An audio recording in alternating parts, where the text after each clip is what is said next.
안녕하세요. 장감독입니다. 제가 DJI 출신이고 또 지금 현재 항공 촬영 업을 하면서 프로덕션을 운영을 하고 있기 때문에 이것에 관련돼서 관심 있으신 많은 분들께서 저한테 인스타그램이나 다이렉트 메시지들을 이용해서 질문을 굉장히 많이 주세요.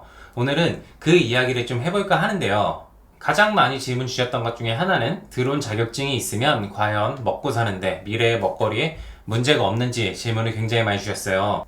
근데 드론 자격증 같은 경우에는 그냥 자동차 면허증하고 똑같아요. 그냥 드론을 비행할 수 있고 드론을 비행할 줄 안다라는 증명이 되는 것뿐이지 그것으로 인해서 많은 수익을 내거나 미래의 먹거리가 될 수는 없어요. 그러다 보니까 사실 나한테 맞는 자격증을 따고 이 드론으로 어떠한 사업을 어떻게 하느냐가 따라서 되게 중요한데요. 항공방제나 이런 것들 같은 경우에는 현재 DJI 전파 인증이 취소되면서 12km 이상대 안전성 인증이나 이런 것들이 다 무효화됐어요. 그러다 보니까 그쪽 분야에서는 지금 집단 소송도 준비하고 있는 것으로 알고 있어서 굉장히 혼란스럽고요. 항공 촬영 같은 경우에도 시장이 굉장히 안 좋아요. 굉장히 레드오션이에요. 근데 왜 이제 레드오션인지에 대해서 한번 설명을 드릴게요. 항공 촬영 사업 같은 경우에는 내가 드론을 날릴 수 있고 드론 자격증이 있고 사업자가 있어도 할 수가 없는 사업이에요. 왜 그러냐면 지금 보시는 것처럼 서울지방항공청에서 별도로 이런 초경량 비행 장치 사용 사업에 대한 승인을 받고 등록을 해야 돼요. 그래서 각 지방항공청에서 승인이 된 업체들만 항공 촬영으로 소득을 벌 수가 있어요.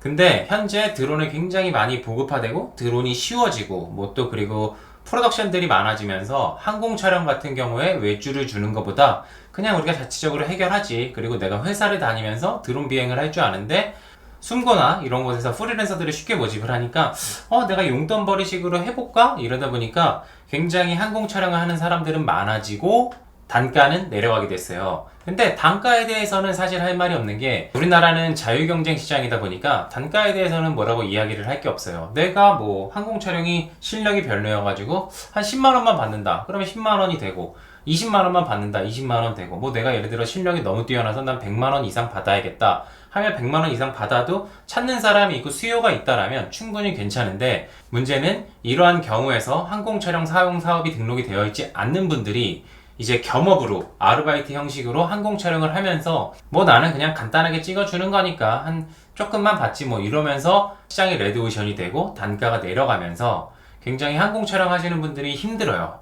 제가 이 컨텐츠에서 말하고자 하는 것들은 항공 촬영을 할 때 얼마 이상을 받아야 된다는 얘기는 절대 아니에요. 이런 얘기가 아니고 다만 합법적으로 꼭 운영이 돼야 된다는 것을 여러분들께 말씀드리고 싶어요. 항공청에 등록하는 것은 어렵지가 않아요. 기체 보험을 가입을 하고 기체를 원스톱에서 기체 등록을 하고 그리고 그것들을 바탕으로 사업계획서를 첨부해서 항공청에 신청을 하면은 항공청에서 초경량 비행 장치 사용 사업을 허가를 내줍니다. 그렇게 하면 항공 촬영 사업을 할 수가 있는 거예요. 그리고 제이프랜도 서울지방항공청에서 받은 이렇게 초경량 비행장치 사용 사업을 승인을 받았습니다. 보시면 아시겠지만 무인장치 촬영, 조종교육 다 가능하니까 드론 촬영 필요하신 분들 그리고 드론에 대해서 조종교육을 받고 싶으신 분들 언제든지 연락주세요. 이런 분들이 있으실 수 있을 거예요. 여러분들께서 일반 회사원이신데 항공 촬영을 부업이나 아르바이트로 했어요. 그러면서 나는 이제 부업이다 보니까 사업자도 할 수 없고 그냥 나는 알바식으로 그냥 내가 사업자 없으니까 저렴하게 해주는 거야 라고 할 수가 있는데 반대로 생각을 해보면 항공 촬영을 하시는 분들이 여러분들이 하시는 일을 내가 알바로 항공 촬영 부업으로 여러분들이 일을 해드린다 라고 생각을 하면 여러분들의 일자리가 뺏기고 이런 것들이 발생할 수가 있죠. 항공 촬영이 현재 그런 상황이에요. 그러다 보니까 단가가 낮춰졌는데 그만큼 퀄리티도 굉장히 낮아졌어요. 제가 운전면허증이 있고 차가 있다고 그래서 택시처럼 아무 분들이나 이렇게 손님을 받아서 택시로 운행을 할 수는 없는 거잖아요. 근데 많은 분들께서 드론은 그게 가능하다고 생각을 하고 계세요. 재밌는 이야기를 하나 해드리면 방송에서 드론 영상 많이 못 보시죠. 드론은 되게 잠깐 중간에 들어가는 정도고 드론 영상이 메인이 될 수는 없어요. 근데 이건 방송뿐만 아니라 모든 영상에서 드론이 메인이 될 수는 없어요. 드론은 그냥 중간중간 풍경을 보여주는 정도의 영상이 되는데요. 그러다 보니까 방송에서도 드론 쪽에 돈을 투자를 많이 안 해요. 제가 촬영을 나가고 있는 프로 같은 경우에는 그래도 드론에 대한 대우를 많이 해주고 풍경이 예뻐야 된다 그래서 많은 대접을 해주는데 어떤 프로그램이라고 말씀을 드리지는 않겠지만 일부 프로그램 같은 경우에는 그냥 거기서 지상 촬영하는 분들에게 드론 하나 갖고 와서 해봐 라고 해서 그분들이 드론을 같이 하는 경우들이 있고요. 방송국 차량 운전해 주시는 분들이 계신데 기장님이라고 하거든요.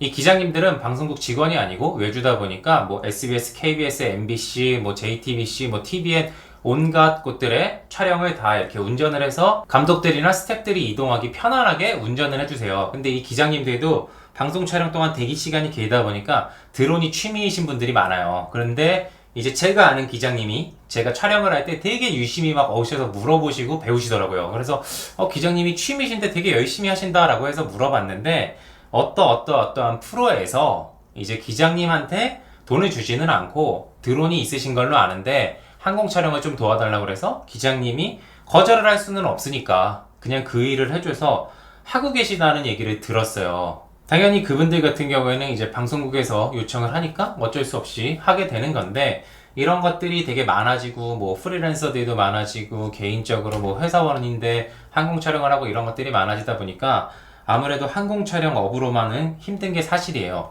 매빅이나 이런 것들은 말씀드렸듯이 단가가 워낙 내려가고 시세가 워낙 싸다 보니까 솔직히 이제 이것만으로는 운영하기가 힘들다라고 하는 항공 촬영 감독님들이 많이 계셔서 그분들이 이제 새롭게 연습을 하고 계신 게 FPV예요.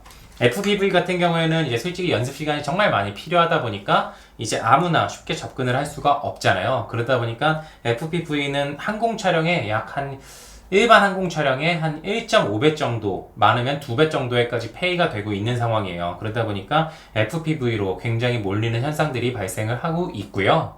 그래서 이러한 현황들을 저한테 질문 주신 몇몇 분들께 설명을 드리면, 그럼 어떻게 해야 돼? 나는 항공 촬영 감독이 하고 싶은데 어떻게 해야 돼? 라고 말씀을 많이 주세요. 그래서 제가 이제 이야기 드리는 것 중에 하나는, 연습을 굉장히 많이 하셔서 항공 촬영, 뭐 FPV든 센서 드론이든 어떠한 것들도 잘 하실 수 있게 연습을 많이 하셔서 비행 실력을 키우시고요. 카메라의 설정을 제어한다거나 이런 것들에 대해서는 정말로 기본적으로 하셔야 되고, 기본적으로 내가 만든 영상을 편집을 할 줄 알아야 돼요. 그냥 멋있게 찍기만 하는 거랑 찍은 다음에 어떤 식으로 편집이 될 줄을 알고 생각하면서 찍는 거는 또 다르거든요. 그러다 보니까 영상을 촬영을 할 때 어떻게 촬영을 했을 때 어떻게 편집을 하겠다, 이런 것들이 있어야 되고, 혹시나 방송국이나 뭐 아니면 클라이언트 쪽에서 이런 거는 어떻게 하면 좋을까요? 라고 물어보는 경우가 반드시 생겨요. 그럴 때 이거는 제가 촬영을 해봤는데 이렇게 하면 되고요, 뭐 이렇게 얘기를 하는 것도 좋지만 샘플을 쫙 만들어서 보여드리면은 굉장히 쉽게 할 수가 있는 거죠. 그래서 저 같은 경우에도 방송국이나 뭐 이런 항공 촬영 같은 것들에 의뢰가 오면은 당연히 샘플들과 그 프로그램에서 어떤 식으로 촬영, 그리고 제가 이런 식으로 찍었었는데 이런 것들이 여기에 잘 어울릴 것 같아요 라고 레퍼런스로 편집해서 보여드리곤 합니다. 아무래도 이제 크게 신경을 안 쓰고 하는 분들이 굉장히 많으시기 때문에 이런 이야기를 한 번은 드리고 싶었던 생각이 있고, 많은 분들께서 촬영 감독이나 항공 촬영 감독을 준비하시는 분들께서 질문을 주셨기에 이런 이야기를 한 번은 하고 싶었어요. 그래서 오늘은 이런 이야기를 하는 컨텐츠를 좀 준비해 봤습니다. 오늘 준비한 컨텐츠는 여기까지고요. 다음 시간에 더 좋은 내용, 더 좋은 컨텐츠로 여러분들 찾아뵐 수 있도록 하겠습니다. 오늘도 시청해주셔서 감사합니다.